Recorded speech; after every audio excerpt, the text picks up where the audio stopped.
So there are a number of different types of CPPAs to choose from, and each one comes with their own benefits and considerations, really.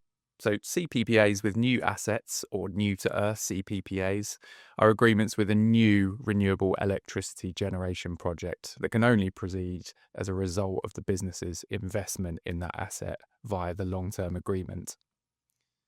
The benefit of that is that the agreement is directly increasing the amount of renewables on the grid, and of course, through this, your business can then display a strong commitment to sustainability.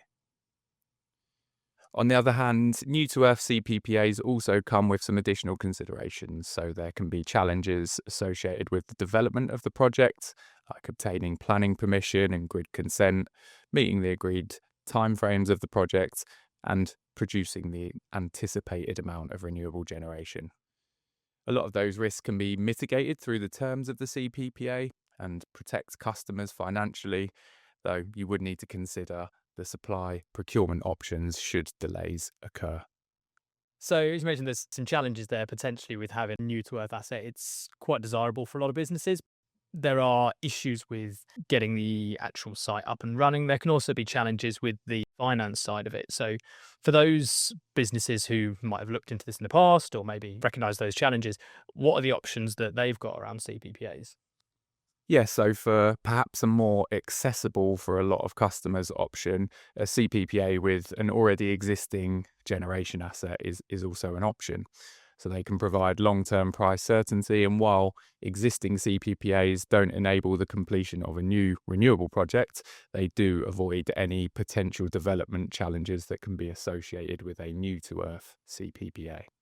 So with a existing asset, the main benefits you're going to be looking at are the financial side of things, and that's both for the off-taker, i.e. if you're getting a CPPA, then you're getting a long-term financial benefit, but also from the PPA side of things, that renewable generator gets a long-term price security and a secure off-taker. So it's a win-win both ways.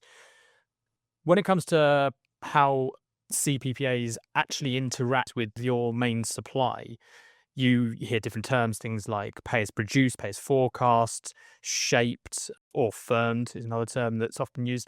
There's a few different types to cover there and methodologies to cover, but starting with a pay as produced CPPA, that kind of involves the customer agreeing to buy a percentage of the electricity produced by the generator, with payment varying based on the amount actually produced.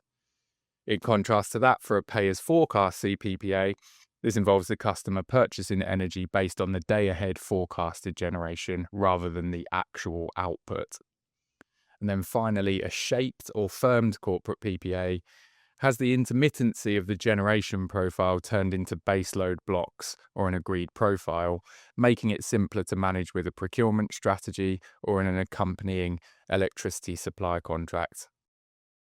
That option gives a lot of customers a more familiar procurement option in the way that they would replace the shaped or firmed profile with the traditional over-the-counter baseload transaction they might otherwise make.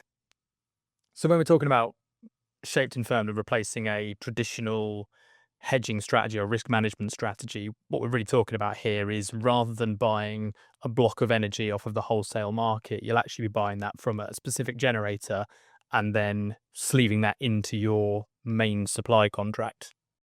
If you've listened to this and you'd like to find out a bit more about how Bryt Energy, as part of the Statkraft Group, can help you secure one, you can get in touch with us at www.brytenergy.co.uk/contact-us.